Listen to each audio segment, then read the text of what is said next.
অংশগ্রহণমূলক নির্বাচনের জন্য রাষ্ট্রপতি পদে প্রার্থী দেওয়ার কথা জানিয়েছে বিরোধী দল। অন্যদিকে রাষ্ট্রপতি পদে এখনও প্রার্থী চূড়ান্ত করেনি সরকারি দল বিএনপি। ২০ অগস্ট দুপুর ২টা থেকে বিকেল ৫টা পর্যন্ত জাতীয় সংসদের অধিবেশন কক্ষে রাষ্ট্রপতি নির্বাচনের ভোট হবে। সংবিধান অনুযায়ী সংসদ সদস্যদের নিজ দলের বিপক্ষে ভোট দেওয়ার সুযোগ থাকবে না। আরিফ জামালের রিপোর্টে বিস্তারিত।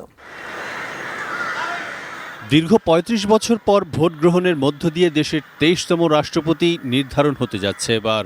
আগামী ২০ আগস্ট সংসদ সদস্যরা ভোট দিয়ে ৫ বছরের জন্য নতুন রাষ্ট্রপতি নির্বাচন করবেন। রাষ্ট্রপতি নির্বাচনকে সামনে রেখে মঙ্গলবার জাতীয় সংসদ ভবনে ভারপ্রাপ্ত স্পিকার কায়সার কামালের সভাপতিত্বে এক প্রস্তুতি সভা হয়।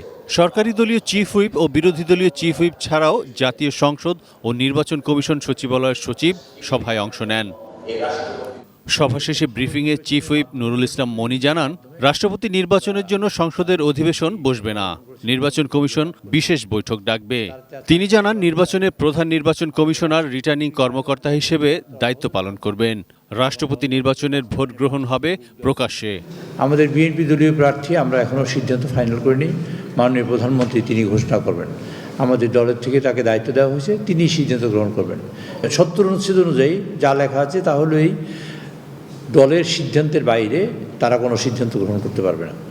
যদি সিদ্ধান্ত গ্রহণ করে সেক্ষেত্রে তাদের সদস্যপদ বাতিল হবে।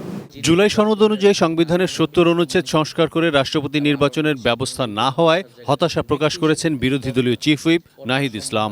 ব্রিফিংয়ে তিনি বলেন, তারপরেও গণতন্ত্রের স্বার্থে রাষ্ট্রপতি পদে প্রার্থী দিয়েছে বিরোধী দল।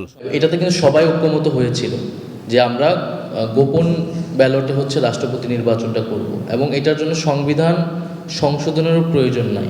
যে আইনটা আছে রাষ্ট্রপতি নির্বাচনে, সেখানেও যদি আইন সংশোধন করে গোপন ব্যালটের কথা হতো তো সেটাও করা যাইতো, কিন্তু আনফর্চুনেটলি এটা এখনো হয় নাই।